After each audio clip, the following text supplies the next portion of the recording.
Class 9 student, last class में हमने end of chapter third के 1 to 11 क्वेश्चन, मतलब 11 क्वेश्चन तक कंप्लीट कर चुके हैं। अब हम करेंगे क्वेश्चन नंबर 12। 12 में क्या है? A rational number is in its lowest form has denominator 2 raised to power 3 into 5. How many decimal places will its decimal expansion है? कोई भी एक डिनोमिनेटर है, उसके जो लोवेस्ट फॉर्म है 2 की पावर 3 into 5 ही है, डिनोमिनेटर ये आ रहा है, तो इसका टर्मिनेटिंग कितने डेसिमल के बाद होगा? आप 2 की पावर 3 है ना, हमें इसको क्या करना है, 5 की पावर 3 भी बनाना है, क्योंकि हमारा टारगेट 10 की पावर 3 बनाना। अब 2 की पावर में कम तो नहीं बना सकती, हम ज्यादा ही बनाएंगे उसको। तो ज्यादा बनाने के लिए ये 2 की पावर 3 हो गया, ये 5 की पावर 1 तो ऑलरेडी है, 2 और लिया है। बस दिक्कत क्या होगी, आपको ऊपर भी करना पड़ेगा ये काम।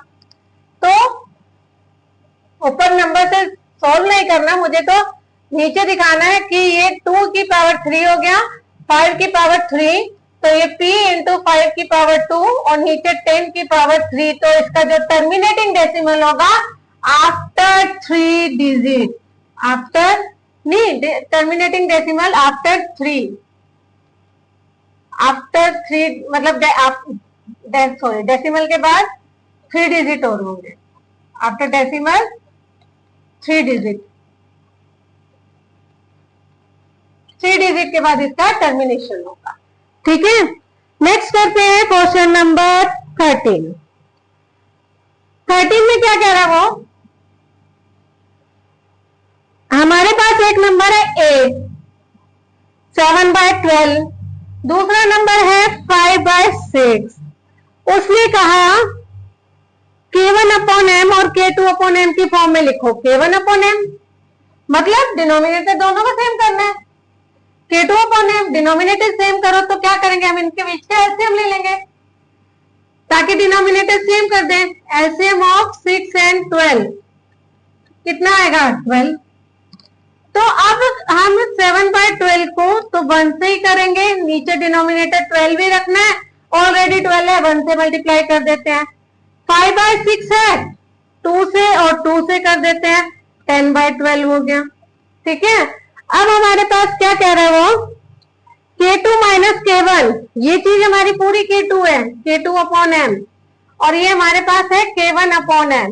इनका जो डिफरेंस है वो 6 से बढ़ाना चाहिए। पर अगर मैं अब माइनस करूं, 10 में से 7, 3 आएगा, 3/12, 6 से छोटा आएगा आपकी वैल्यू, लेकिन वो कह रहे हैं 6 से बड़ी आनी चाहिए। अब हम कैसे करें, अगर इनके बीच का गैप बढ़ा दे तो डिफरेंस भी बढ़ जाएगा। कितना गैप बढ़ाते हैं देखते हैं, हम इनके बीच का गैप बढ़ाते हैं 6 लिख देते हैं,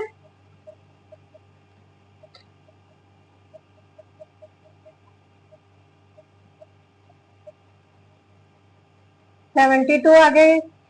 ठीक है, और अगला 10/12 है, इसको भी अगर हम 6 से करें, नीचे तो 72 आ गया और ऊपर 60, ये तो बहुत ज्यादा गैप बढ़ गया, 6 से ज्यादा। ठीक है, तो कोई बात नहीं, उसने हमें मना तो नहीं किया, 6 से बड़ी वैल्यू आनी चाहिए।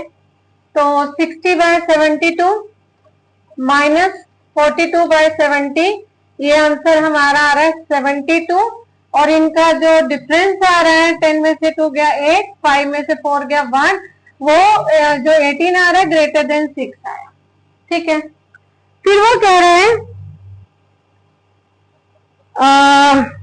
explain why the condition, okay, using the same denominator m, write exactly 5 distinct rational number line between a and b।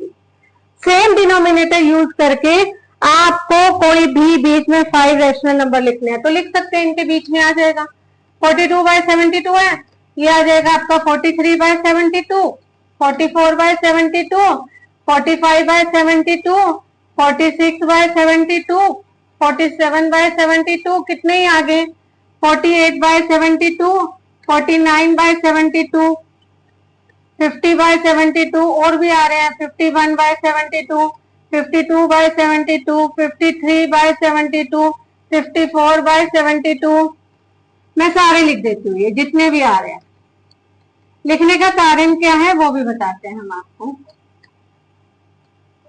आप जरूरी नहीं आप 6 से करते, आप 5 से कर देते, थोड़े स्मॉल से कर देते। मैंने ज्यादा से ही कर दिया, कोई दिक्कत नहीं है। लेकिन ठीक है, हमारे पास इतने नंबर बीच में आ गए। सबसे पहला नंबर ये था, ये और इसके बीच के इतने सारे नंबर आ गए।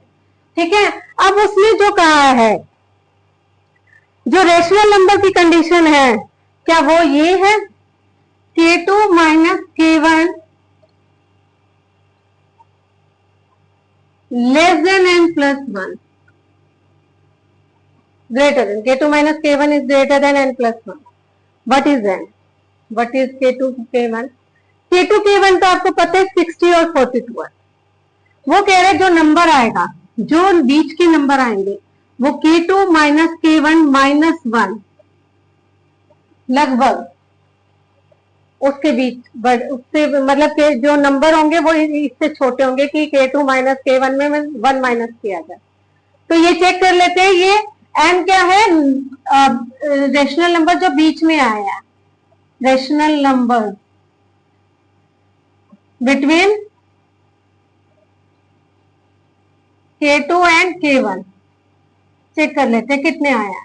K2 था मेरा 60, 60 माइनस 42 माइनस 1, 10 में से 2 गया 8, 18 माइनस 1 क्या 17 आए। देखें 1 2 3 4 5 6 7 8 9 10 11 12 13 14 15 16 17। ये जो n आएगा लगभग आपका 17 तक आएगा। ठीक है, तो ये उसकी एक्सप्लेनेशन होगी जो वो ये कहना चाह। ठीक है, नेक्स्ट है हमारा क्वेश्चन नंबर 14।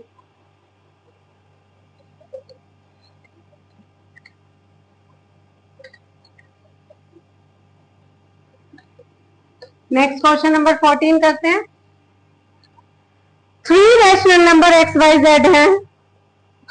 ये दे दिए x plus y plus z is equal to 0 and x y plus y z plus z x is equal to 0, और उसने दिया x y plus y z plus z x is equal to 0। Show that all the rational number must be simultaneously 0, कि x भी 0 होगा, y भी 0 होगा और z भी 0 होगा, तभी हम इसको 0 कह सकेंगे, अदरवाइज नहीं। देखो अभी तो क्या है, अगर मान लो अभी के लिए सोचो, आप कहोगे तो ये हो सकता है, जैसे अगर मैंने मान लो x को ले लिया 2, y को ले लिया, अगर मान लो x को लिया 2, y को लिया 1 और z को लिया -3, क्या ये तब 0 नहीं हो जाएंगे? हो जाएंगे। लेकिन ऐसा कुछ हो कि मैं नेगेटिव नंबर ना ले सकूं और मैं कह दूं कि x y z 0 होंगे, तभी पॉसिबल है।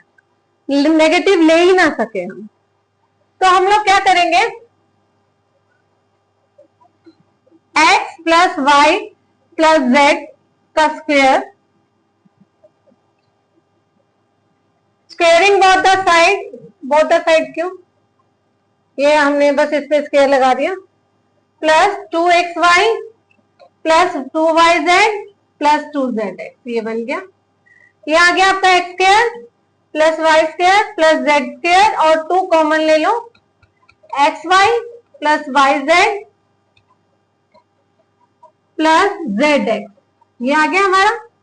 ये तो 0 है, ये x square plus Y square plus Z square plus 2, ये भी 0 हो गया हमारा। ये जब यहाँ गया 0 माइनस 0, ये भी 0, तो ये आ गया। अब अगर इस चीज को ध्यान से देखें, अगर z को आप माइनस भी लोगे ना -3, तो वो माइनस नहीं रहने देगा, वो प्लस बना देगा क्योंकि उसका स्क्वायर है। अगर अब पुट करके देखो, अगर ये चीज 0 आपने कर दी ना, तो तभी पॉसिबल है जब x भी 0 हो, y भी 0 हो, z भी 0 हो, क्योंकि नेगेटिव नंबर ये कोई रहने नहीं देगा अगर ये 0 आ रहा है तो। ठीक है, तो हम लोग क्या करेंगे, हम प्रूव करेंगे कि अगर मेरे पास मान लो अगर मैंने x की वैल्यू अब 2 ले ली, y 1 ले लिया, z -3 लिया, क्या ये रहने देगा? 2 का स्क्वायर बनेगा प्लस 1 का स्क्वायर बनेगा प्लस -3 का स्क्वायर बनेगा ये 4 प्लस 1 माइनस 9, ये इसको नेगेटिव रहने ही नहीं देगा, प्लस बना देगा, माइनस बाय। ठीक है, और ये तो तभी जब कोई माइनस नंबर आएगा ही नहीं, तो नेगेटिव नंबर ही नहीं, तो सभी पॉजिटिव नंबर को प्लस करके तो आप कभी जीरो पे आ ही नहीं सकते हो। ठीक है, तो हमने क्या करना है, तो हमने इस कॉन्सेप्ट को लेना है और फिर कहना है it is only possible, it is only possible when X, Y and Z are zeros. तीनों जीरो होंगे तभी पॉसिबल है, अदरवाइज ये चीज पॉसिबल है ही नहीं। ठीक है, अब नेक्स्ट क्वेश्चन है हमारा question number 15।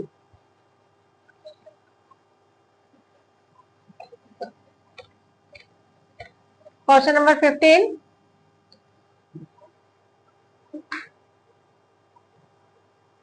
Show that rational number lies between the rational number A and B. Okay, हमें ये शो करना है a plus B by 2 A और बी के बीच में लाई कर, ये शो दैट, ये शो करना है। ठीक है, हमें इसको ऐसे शो करना है कि a प्लस बी के बीच में जो है वो ये हमारी वैल्यू लाई अप कर लिया। अगर मैं ये कर लू, ये ले लो a, चलो b बड़ा है से, मैं ऐड कर दू to both the side, add a both side. अगर मैं a ऐड कर रही हूं, a plus a plus b हो गया। ठीक है, तो क्या हो गया, ये 2a, a plus b, divide by 2 both the side, तब भी फर्क नहीं पड़ेगा, जो दोनों साइड पे चेंजेस करोगे उससे कोई फर्क नहीं पड़ता। अगर मैं आपको कहूं ये 10 है, ये 2 है, अगर मैंने दोनों तरफ 2 ऐड कर दिया तब भी ये चीज बड़ी रहेगी। ठीक है, और अगर मैंने दोनों तरफ 2 से डिवाइड कर दिया तब भी यही चीज बड़ी रहेगी, कोई फर्क नहीं पड़ेगा। तो वही चीज है, अगर मैंने डिवाइड 2 बोथ द साइड कर दिया तो मुझे तो अपना काम निकालना है ना, यहां से 2 से डिवाइड करा, सॉरी ये तो ऐसे रहेगा, तो a is less than a plus B by 2। ठीक है, सिमिलरली हम b का कॉन्सेप्ट लेते हैं। सिमिलरली क्या करेंगे, हम ये कह रहे हैं कि b ऐड करते हैं both the side, add b both side, b को ऐड करते हैं दोनों तरफ। ठीक है, फिर उसके बाद हमारे पास आया ये divide by 2 both the side, दोनों तरफ 2 से डिवाइड कर दो। अब इसको a plus B divided by 2 और इसको भी 2 से, तो ये कट जाएगा। तो a प्लस बी आपका क्या आया, डिवाइडेड बाय 2, b से स्मॉल है और a से बड़ा है, तो हमारे पास क्या आ गया, a plus B divided by 2 lies between this. ठीक है, ये क्लियर हो गया। नेक्स्ट करते हैं क्वेश्चन नंबर 16 क्वेश्चन क्लियर है। क्वेश्चन नंबर 16,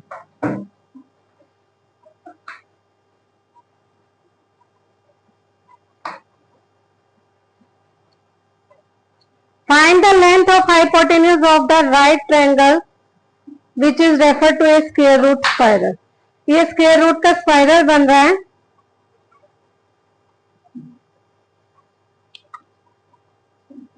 हाइपोटेन्यूज निकालना है, ध्यान से देखें। सबसे पहले उसने ये लाइन ऐसे और ये ऐसे, ये 1 ये 1 ऐसे निशान डाला हुआ है, ध्यान से देखें तो परपेंडिकुलर का है। तो हाइपोटेन्यूज कितना होगा, अगर परपेंडिकुलर 1 है, 1 का स्क्वायर प्लस 1 का स्क्वायर, तो हाइपोटेन्यूज का स्क्वायर आता है। Hypotenuse square is equal to 1 plus 1 √2, तो ये आया हमारा √2। कितना आ गया, √2। आगे बनाते हैं फिर। अब 90 का एंगल कहाँ है, फिर से यहां है, और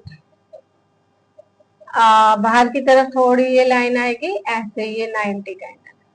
तो अब बेस उसने क्या लिया, 90 का एंगल। बेस कितना हो गया, 90 का एंगल। अब देखो थोड़ा सा इसको अलग बनाते हैं, ये ठीक है। तो अब जो बेस है वो हमारा √2 हो गया, और परपेंडिकुलर उसने फिर से यहाँ 1 लिया हुआ है, तो हाइपोटेन्यूज क्या होगा, hypotenuse square is equal to perpendicular square, फिर से बेस कर दो, तो hypotenuse square is equal to perpendicular कितना हो गया आपका 1 का स्क्वायर, और बेस कितना लिया √2 का स्क्वायर।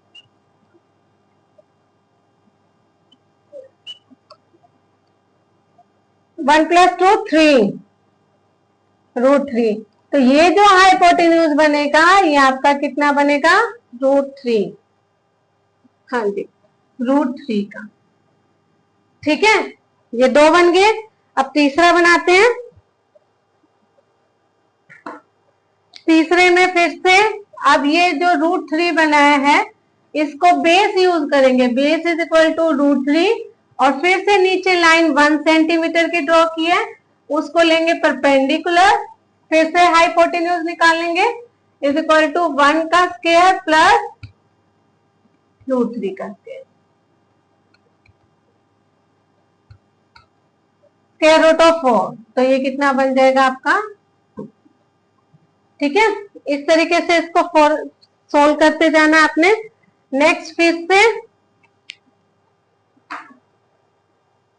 1 2 3 हमने सोल्व कर लिए। फिर से ये आपका अब की बार ये 2 बना था, और बेस फिर अब ये क्या हो गया, बेस आपका 2 हो गया, परपेंडिकुलर 1 हो गया, फिर से hypotenuse square is equal to 1 का square plus 2 square, hypotenuse square is equal to 1 plus 4, तो हाइपोटेन्यूज आ गया √5, ये आपका आ गया √5, ठीक है। इसी तरीके से ये एक के ऊपर एक इस तरीके से आपके बनते रहेंगे, और आपने परपेंडिकुलर और बेस इनके समझते जाना है, और ये वैल्यूज को, हाइपोटेन्यूज को निकालते जाना है, ठीक है। ये आपका एंड ऑफ चैप्टर भी खत्म हो गया। अगर कोई भी प्रॉब्लम है तो कमेंट बॉक्स में पूछना, और मेरे चैनल को लाइक और सब्सक्राइब जरूर करें। सबके लिए bye bye, tata, take care.